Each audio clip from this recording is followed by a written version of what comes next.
When my daughter-in-law told me to leave her house, I did not cry. I did not argue. I simply smiled because by then my tears had already dried long ago. My heart did not break that day. It had already broken on the night of my retirement party. When I saw her quietly drop something into my champagne glass, that moment lives inside me like a small, sharp piece of glass that I cannot remove. The room had been full of warm light, music, and laughter.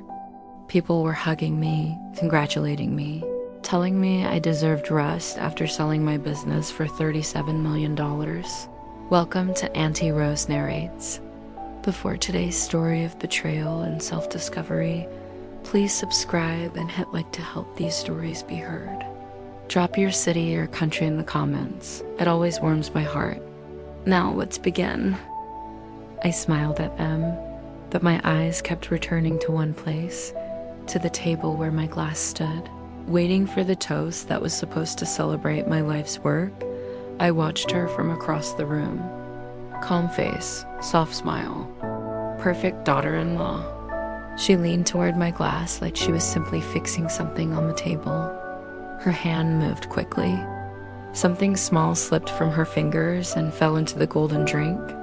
The bubbles rose, silent witnesses. She straightened up and smiled again, as if nothing at all had happened. No one noticed. No one except me. I did not shout. I did not gasp. I did not accuse. I felt something colder than fear rise inside me, clarity. A deep, quiet clarity that said, "Remember this." My hands did not tremble when I lifted the glass. My voice did not shake when everyone gathered around me for the final toast of my working life. I looked at my son's proud face. I looked at her watching me, and when no one was paying attention, I gently switched my glass with her mother's. That small movement changed everything. It was the moment my life quietly turned onto a different road. No thunder, no screaming, just a soft clink of crystal and the beginning of the truth that would slowly, painfully unfold. I stood there, smiling, pretending to celebrate, while inside me questions bloomed like dark flowers. Why would she do that? What was in that drink? And how long had the love in my family been something only I believed was real? That night was supposed to be the end of my career. Instead, it became the beginning of a story I never wanted to live. A story about trust, betrayal, and the way a heart learns to stay calm, even when it is breaking. I should probably start by telling you who I am, because stories feel different when you know the voice speaking to you. My name is Evelyn Parker. I am an African-American woman, 63 years old, born in a small town in Alabama and now living in the wide, busy neighborhoods of Atlanta, Georgia. My life has been made of work, love, loss, and quiet mornings with coffee in my hands while sunlight sits gently on my kitchen table. I did not grow up rich. I grew up loved. And sometimes, when life becomes too loud, I close my eyes and still see the red dirt roads of my childhood that my parents believed in simple things. My mother believed in clean floors, warm meals, and prayers whispered softly before bed. My father believed in fixing what was broken: cars, fences, radios, anything that had screws and stubborn parts. They taught me that love is not loud. It is the food placed in front of you. It is the way someone waits until you get home safely. It is the way someone keeps working even when their back hurts. That was the world I came from. I was not born strong. Life made me strong slowly, like water shaping stone. I started working when I was young. I learned how to cook beside my mother, listening to the sound of pots and the music she hummed without thinking. People always told me my food tasted like comfort. Later, those hands, the same hands that washed dishes and kneaded dough, would build the business that changed my life. But before the money, before the retirement party, before the champagne glass, there was my family. I married Michael Parker when I was 30 years old. Michael had the kind of smile that arrived before he did.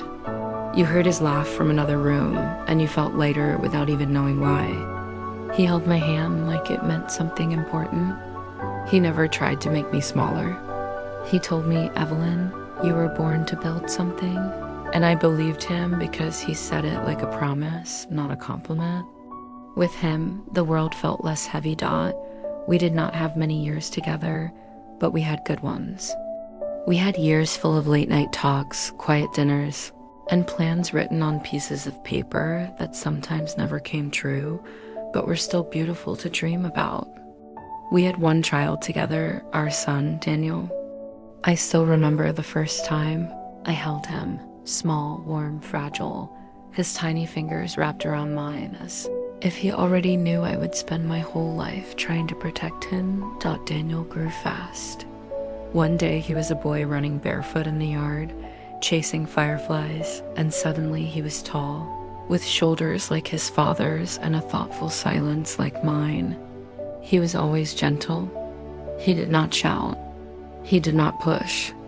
He watched the world carefully, like he was always trying to understand it before stepping forward. Sometimes I worried he carried more inside than he ever said out loud. When Michael died, Daniel was 19. Losing my husband felt like someone had quietly taken the sun down from the sky and forgotten to put it back. The world kept moving, but something inside me stayed still for a long time. I would wake up at night and reach across the bed, forgetting that no one was there anymore. But grief does something strange. It hurts you, and at the same time, it teaches you how deep love really was. I did not fall apart. I could not. My son needed me. My employees needed me. Life does not stop just because your heart wants to rest. So I kept working, step by step, day by day, with Michael's memory sitting beside me like a warm coat on cold mornings. When things became too hard, I would close my eyes and say, "Michael, walk with me a little," and somehow the day would feel lighter. My business grew slowly in the beginning, then suddenly all at once. People liked the food because it tasted like home. Fried chicken, sweet potatoes, collard greens cooked the way my mother used to make them. But it was more than recipes. It was stories, laughter, kindness in the air. People did not just come to eat. They came to feel something gentle for a moment. I did not know then how large it would become. I only knew that every meal carried pieces of my past. Years passed, and Daniel finished college. He worked in finance, wore clean suits, and walked with the confident steps of a man trying to prove something, maybe to the world, maybe to himself. That is when he met Alicia. I still remember the day he brought her home for dinner. She was beautiful in a quiet way, not the kind of beauty that asks to be noticed, but the kind that waits patiently and is impossible to ignore. She carried herself carefully, like someone always aware of the space around her. Her smile was soft, polite, almost perfect. She told me she worked in marketing. She spoke well. She listened well. She watched everything. I wanted to love her right away. I really did. She was the woman my son had chosen, and that meant something sacred to me. In the beginning, I tried to notice only the good things, her kindness, the way she helped clear the table, the way she touched Daniel's arm when she spoke to him. I pushed away the little feelings that passed by like tiny clouds, the way she sometimes looked at my house as if measuring it, the way she asked about my business numbers with just a little too much interest. I told myself, "Evelyn, do not imagine things. She is young. She is curious. She will be family."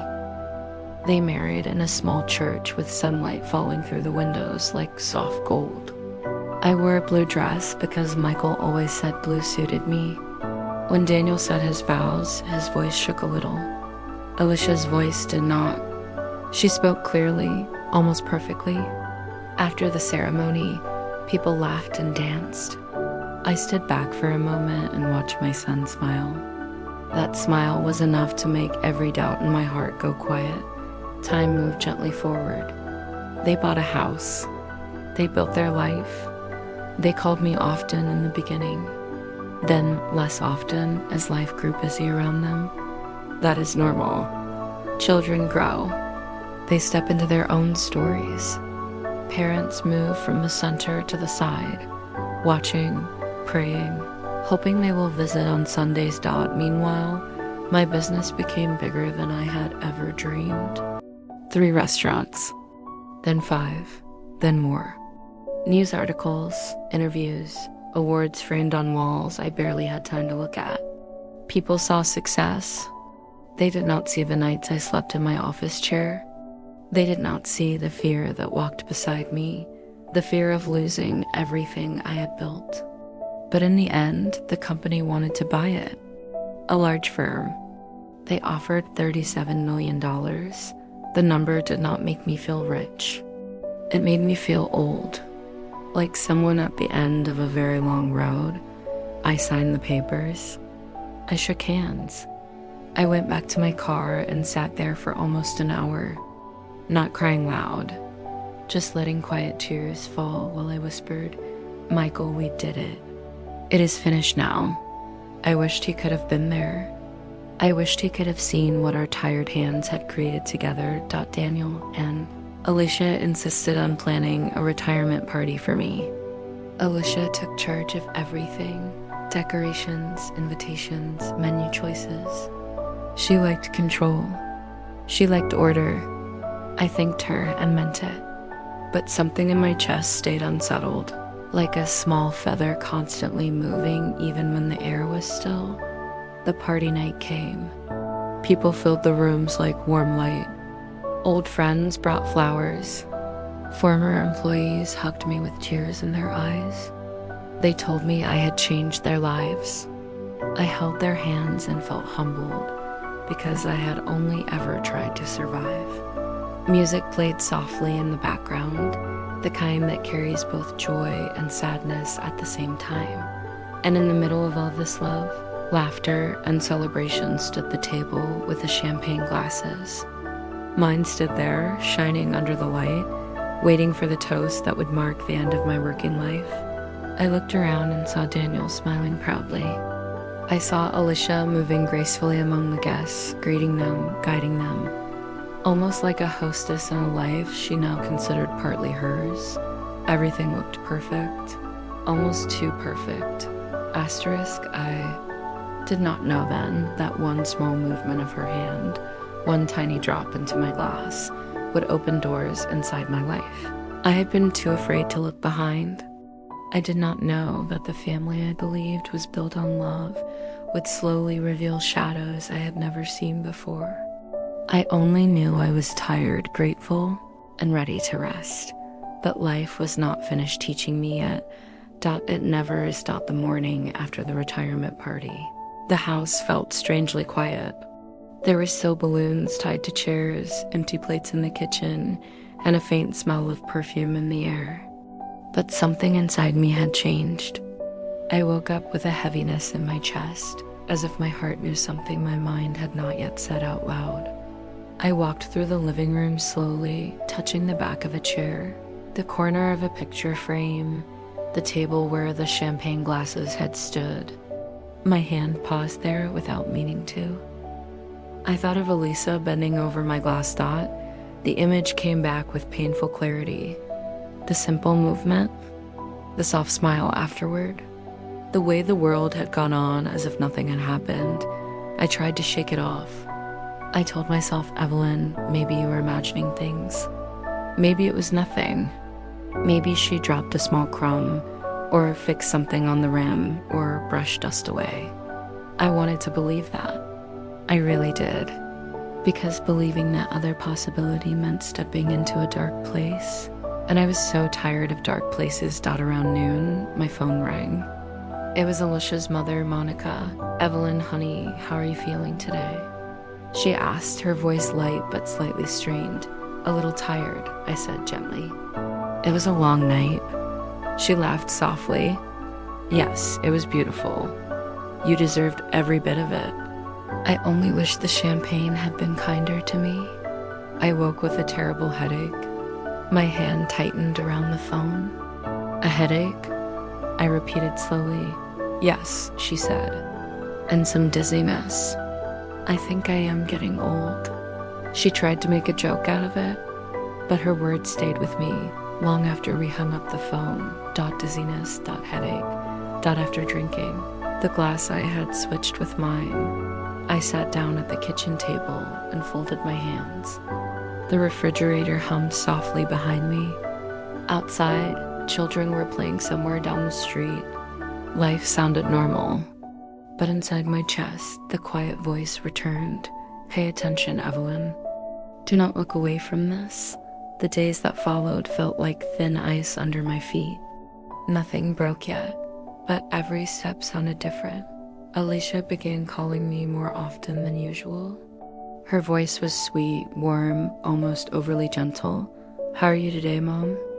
She asked one afternoon. I am fine, I answered. Any headache? Any weakness? Any strange feelings? She continued casually, but her questions were too precise, too focused. No, I said softly. I feel quite normal. There was a small pause on the phone. Then she spoke again, still smiling through her words. That is good. You must take care of your health now. At your age, little things can become big things. Asterisk, I thanked her and ended the call. I stared at my reflection in the dark screen after the call ended. My face looked calm. My eyes did not.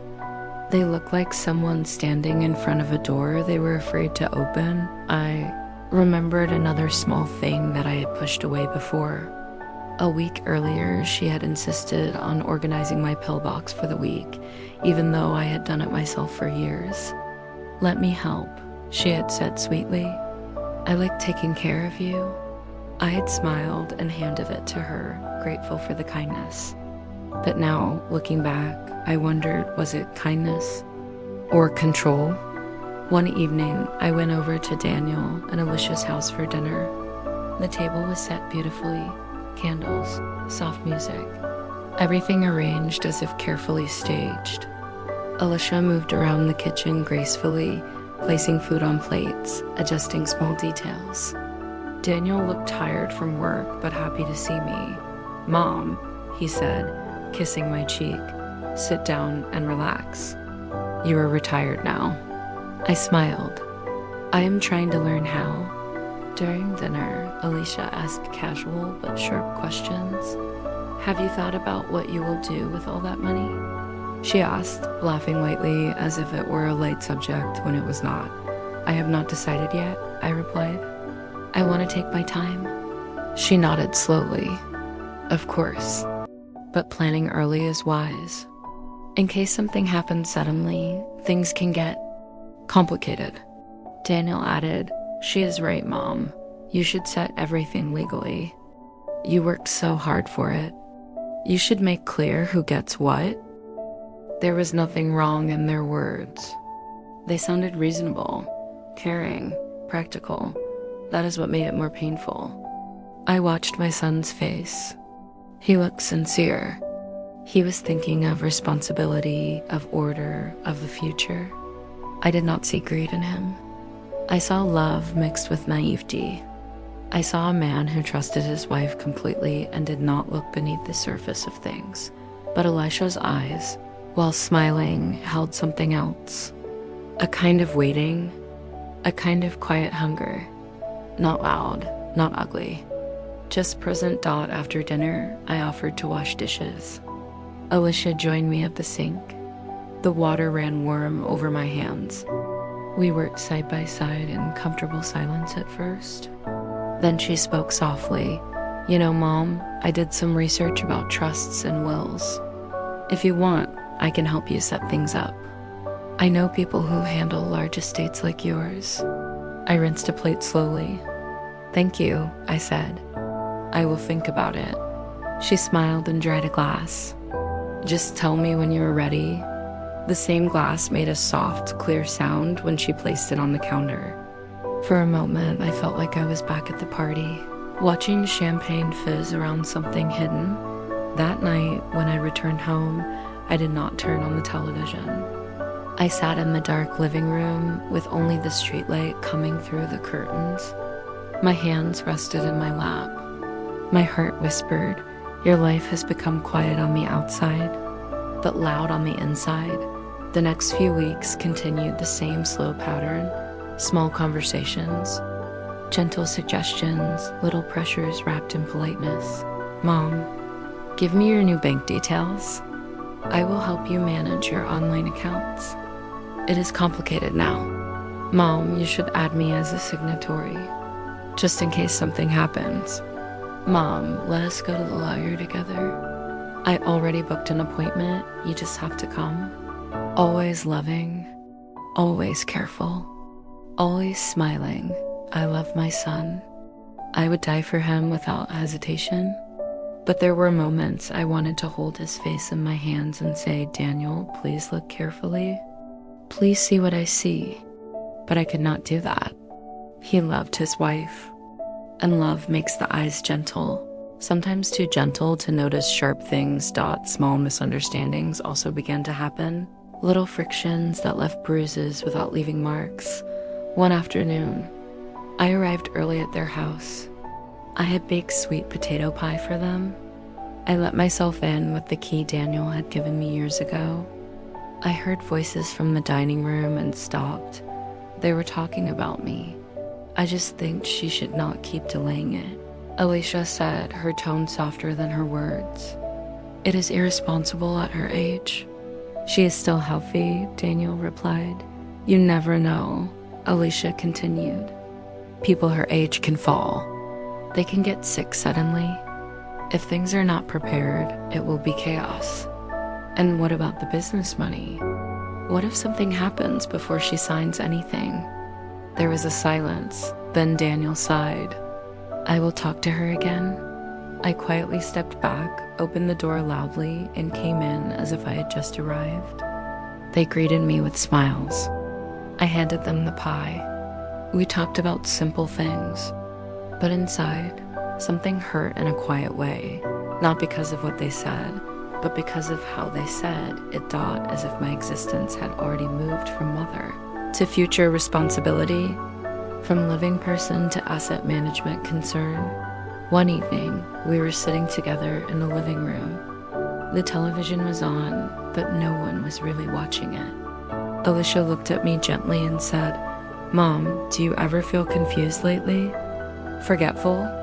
Lightheaded?" I looked at her calmly. "Why do you ask?" She shrugged lightly.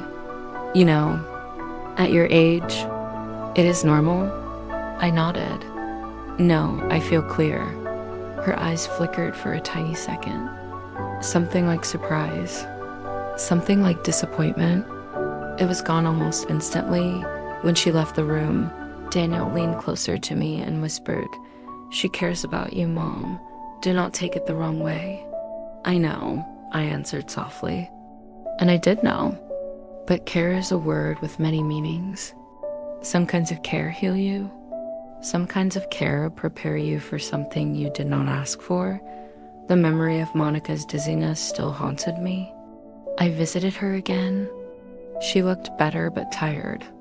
We talked about small things, gardens, recipes, old songs. At one point, she touched her temple and said, "It was strange, you know. I almost fainted that night after the party, but I am fine now. Maybe I did not eat enough before drinking." I smiled gently, but inside my heart, a quiet sadness spread even wider. I began to notice Alicia's behavior around medication, drinks, food. She always wanted to serve me, to pour my tea, to hand me my glass, to prepare my plate. People might have called it loving. To me, it slowly began to feel like someone arranging pieces on a board in a game I had not agreed to play. I said nothing because anger would have been easier. But I did not feel anger. I felt grief. The grief of slowly realizing that the warm picture you held in your heart might have cracks you never saw before. One rainy evening, I sat at my kitchen table listening to drops hit the window. My mind drifted back to that party again. The champagne glass, the switch, the toast, the quiet clink of crystal, the soft laughter, Monica's pale face later that night, Alicia's careful concern the next day. The pattern had become too clear to ignore. I whispered into the quiet room, "Michael, I think something is happening and I do not know what to do." Of course, no answer came, but somehow speaking it out loud made the truth feel less heavy. The rising conflict in my life was not loud arguments, not broken plates, not shouted words. It was small tensions, careful conversations, gentle smiles hiding sharp edges. It was the feeling of walking through my own home and realizing I was being watched, not as a person to love, but as a future inheritance to manage. That was the beginning of the storm, not one that tears, roofs off houses, but one that slowly changes the sky, until the light you once trusted becomes something you barely recognize anymore. The evening that changed everything did not arrive with thunder or storm. It came quietly, the way winter sunlight fades without anyone noticing when it actually became dark. I remember that day clearly, not because something dramatic was planned, but because it began like any other ordinary day in our house. I woke up early, as I always did. The house was silent. Even silence has different shapes. That morning, it felt heavy. I made tea, 2 cups, one for me and one I placed near my daughter-in-law's door, the way I often did as a small gesture of peace. She did not like me doing that. She said it made her feel watched, but I was used to carrying through small acts, so I kept doing it anyway. The cup remained untouched hours later. I still saw the stain of dried steam around it, and something in my chest quietly tightened. My daughter-in-law didn't speak to me all day. She stayed in her room. I heard things being folded and zipped. I heard whispers. I heard the click of messages being typed quickly. Sometimes silence is louder than shouting. That silence screamed into every corner of my heart.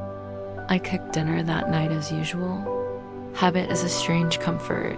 It lets you pretend life is unchanged for a few more minutes. I made my son's favorite lentils, the way I always had since he was a child. I waited for him at the table like I used to wait when he was small and returned from school hungry and smiling. He did not come. Neither did she when food cools down untouched. It feels like rejection. Finally, they both came out together. My son avoided my eyes. My daughter-in-law did not. Her gaze was sharp, steady, and already made up about something. I knew then something was about to be said that would not fit back into silence again. She sat. He remained standing. I heard my own heartbeat. "Amy," my son said, but the word no longer sounded like my mother. It sounded like a formality he needed to get through. "We need to talk." People say those words before life changes. I nodded. Quietly, I had learned to speak through nods. She spoke instead of him. "We are moving," she said simply, 2 words. But inside those words were years of distance. "We?" I asked softly. "Yes," she answered. "Us, me and him." The pause that followed held many things: confusion, fear, questions, all crowding my throat. "Where?" I asked.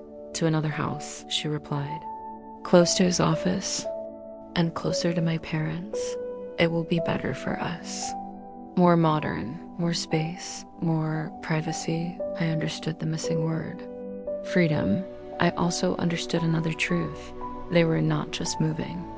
They were moving away from me. My son finally looked at me. For a brief moment, I saw my little boy again inside his eyes, the child who once couldn't sleep without holding my hand. But adulthood had wrapped around him like a tight coat.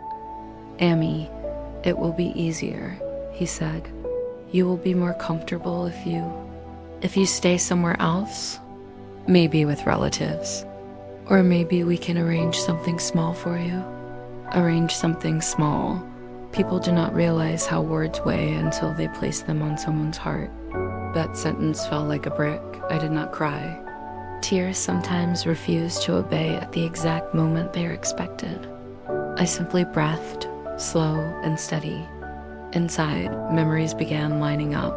Nights of fever, school fees paid with hidden struggles, prayers whispered without him knowing, dreams I had stitched for him like warm blankets. I looked at my daughter-in-law. She was not cruel, just determined. We need our life, she said quietly. Our own life. I nodded. I understood. I truly did. But understanding does not erase pain. It only makes it clearer. When do you leave? I asked. Tomorrow. She said, tomorrow, not next month. Not next week. Tomorrow, the world inside me shifted.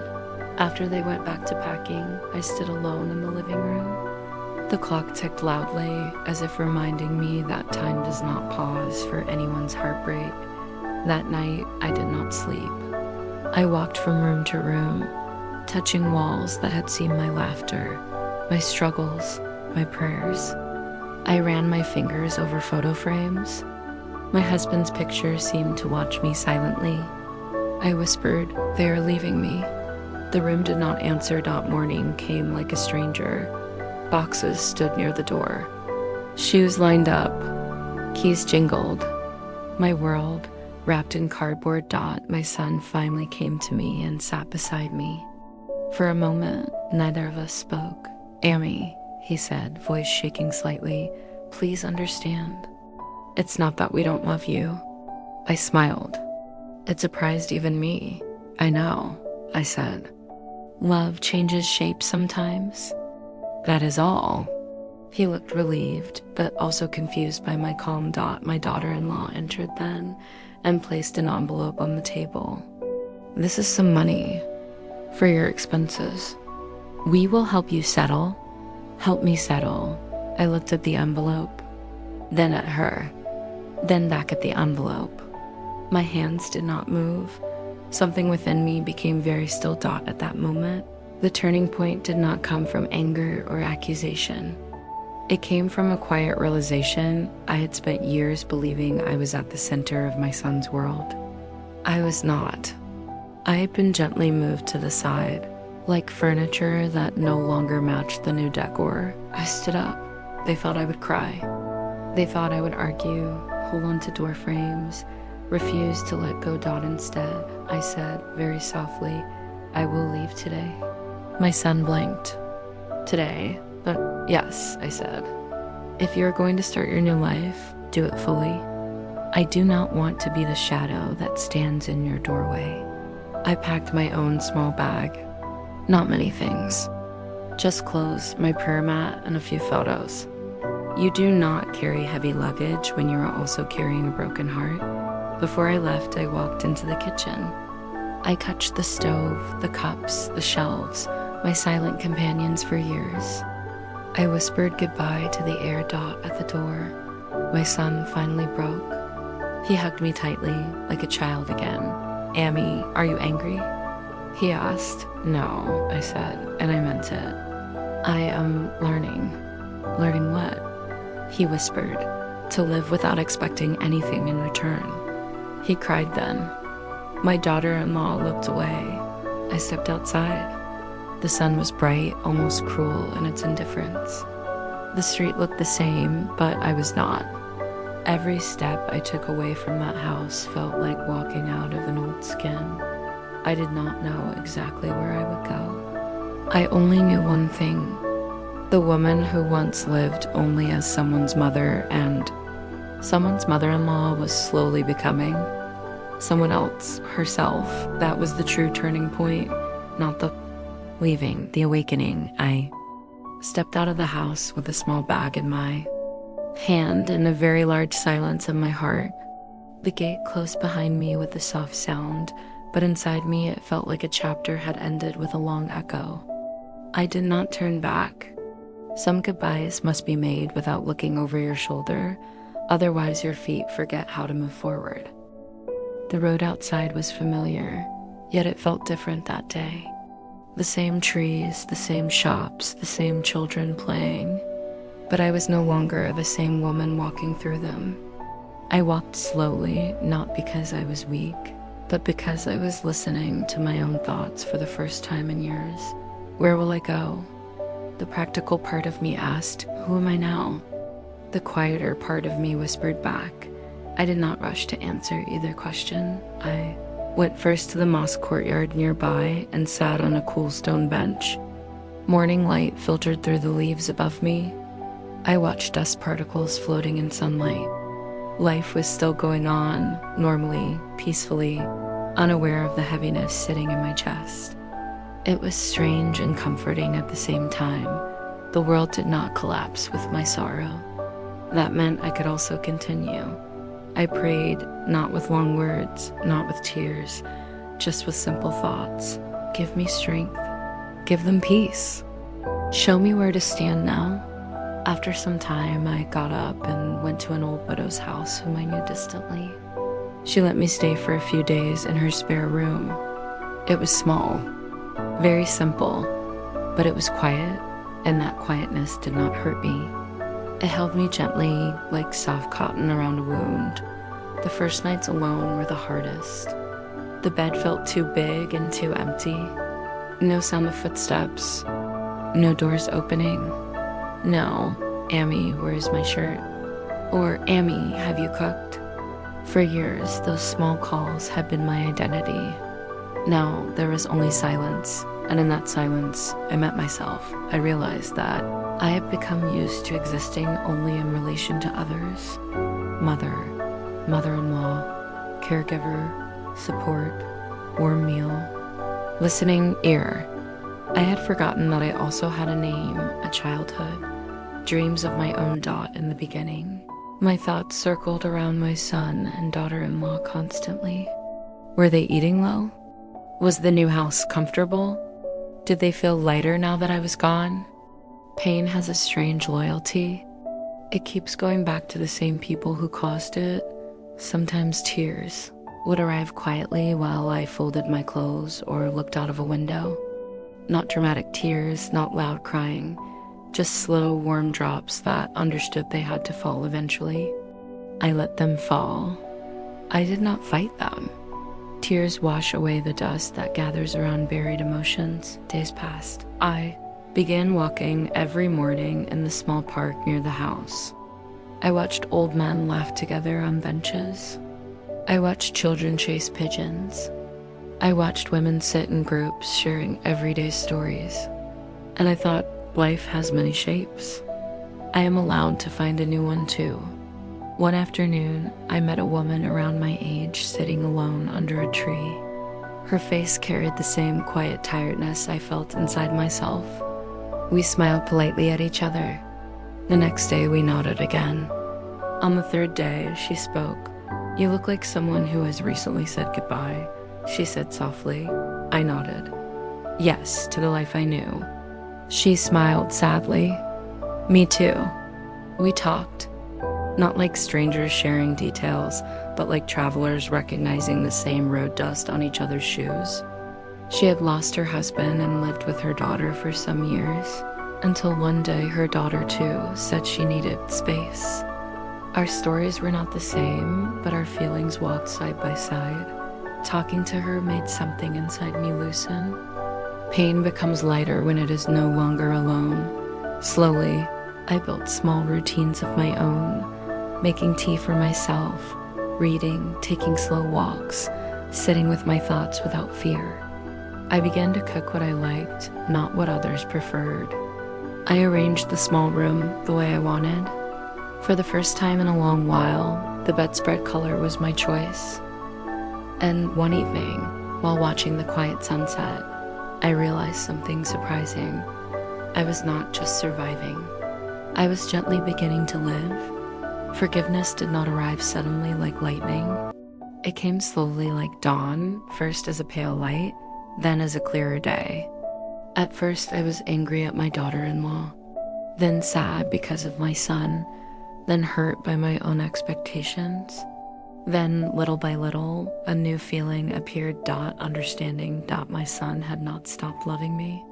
He had simply become a man with responsibilities, pressures, and a life that demanded space.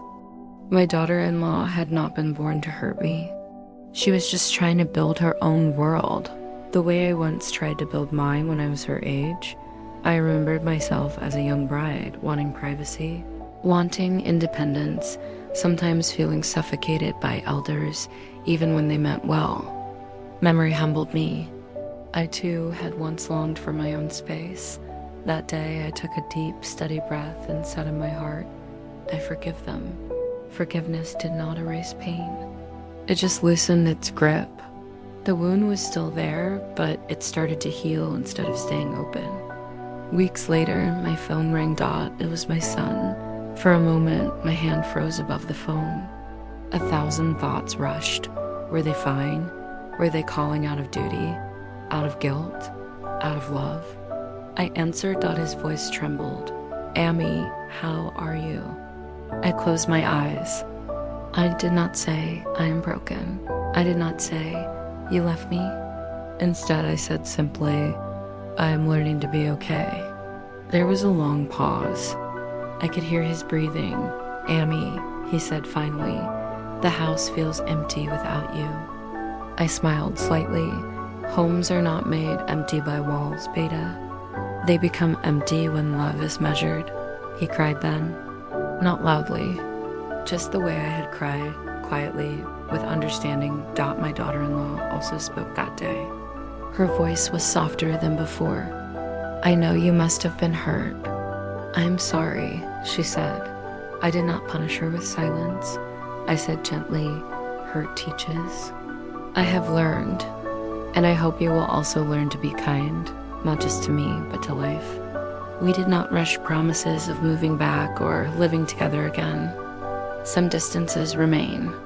Some relationships change shape permanently, but something important returned that day. Honesty.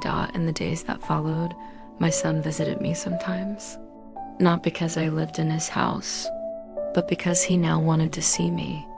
Truly wanted. We had smaller conversations, simpler ones. No demands, no roles. Just mother and son rediscovering each other like two people meeting again after a long time. I also discovered another truth. I was more than just someone's mother. I was a woman with strength, patience, and the ability to start again even when life felt finished. I began helping children in the neighborhood with reading and homework. Their laughter filled the room. Their questions made me smile. Their small hands tugged at my sleeves the way my sons once had. I felt useful again, not because I was needed, but because I chose to give. Some evenings, I would sit alone with my thoughts and speak quietly to my late husband's picture in my memory. I thought my life ended when they left, I would say, but it only turned a corner. The greatest realization came one night when I was closing the window before sleep. I looked at the sky, so wide, so endless, and I understood love does not disappear when its form changes. It just moves to new places within the heart. I did not get back the old house. I did not move back with them. There was no dramatic reunion like in stories. Instead, there was something deeper and truer. Acceptance. My son learned to stand on his own without leaning on me for everything. My daughter-in-law learned that independence does not need harshness. And I learned that self-worth does not depend on where you live or who you live with. It depends on how gently you learn to live with yourself. Today, when I wake up, I still make tea, but now I make 1 cup. I sit by the window. I watch life move quietly outside. Birds, clouds, people, and I do not feel abandoned. I feel present. There is still a soft ache when I remember the day I walked out of that house. But there is also a quiet pride. I did not break. I bent, I learned, and I kept walking. Resolution is not forgetting what happened. Resolution is being able to think about it without losing your breath. And that is where I am now. breathing peacefully, forgiving gently and living slowly, one day at a time. The story of my life did not end the day I walked away from my son's house. It did not end on the night of the party, or with the glass, or with the quiet betrayal that changed everything. My story is still moving, still breathing, still learning how to be gentle with itself. I used to think endings were loud, final doors shutting, tears flooding, voices raised in pain. Now I know that real endings are soft.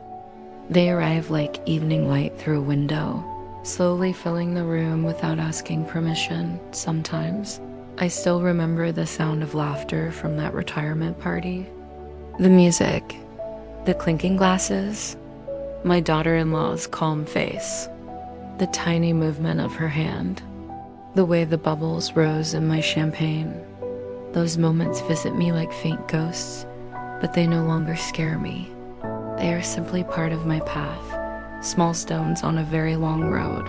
I also think of my younger self, the woman who worked long nights, who built a business with tired hands, who dreamed of rest and family warmth at the end of it all. She hoped that success would guarantee love. She believed that sacrifices always returned as gratitude. I look back at her now with tenderness. She was not wrong. She was simply human. We all expect those we love to love us in the same way. Life teaches us that love has many shapes, and not all of them look like what we imagined. My son visits when he can. Sometimes we sit together without speaking much. Silence no longer feels heavy between us. It feels like two hearts quietly saying, "I am here." My daughter-in-law speaks to me politely, carefully, respectfully. She does not step fully into my arms, but she no longer stands with her back to me. And that too is a kind of peace. I did not get answers to every question. I do not know every reason, but I learned something much more important than explanations. I learned how to stand inside my own life without waiting for someone else to give it value. I learned to smile at myself in the mirror again, not as a mother, not as a business owner, not as a guest in anyone's house, just as a woman who has walked through fire and come out calmed. There are evenings when I sit by the window and watch rain draw soft lines on the glass. The world outside becomes blurred and quiet, like a painting. In those moments, I feel a deep, steady peace. Not because everything is perfect, not because there was no pain, but because the pain finally found its place and stopped wandering through me. It settled into memory, and memory softened it. If someone were to ask me now, what was the lesson of your story? I would not give them a grand speech. I would simply say this: do not measure your worth by the way others treat you.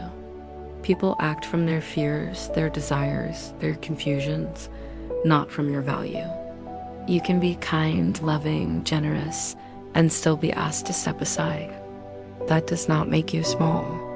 Sometimes it simply means it is time for you to take your love and place it gently back into your own heart. Forgiveness, too, is not something we give because others deserve it. We give it because we deserve peace. Holding anger is like holding a glass of poison and waiting for someone else to feel the pain. Letting go does not erase what happened. It just frees your hands so you can hold tomorrow instead of yesterday. Once thought that family was a house filled with many people.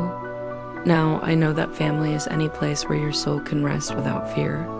Sometimes that is in a crowded home. Sometimes it is in a small rented room with a single bed and a quiet window. Sometimes it is inside your own chest, beating calmly. The night I saw something dropped into my champagne, I felt my story was breaking. Now, when I look back, I understand that my story was opening to truths I had not wanted to see, opening to strength I did not know I had, opening to a new chapter where I finally learned to be kind to myself. Life does not always give us the endings we imagine, but it gives us something else, the chance to grow into someone who can live with what life has written. That, I think, is real courage.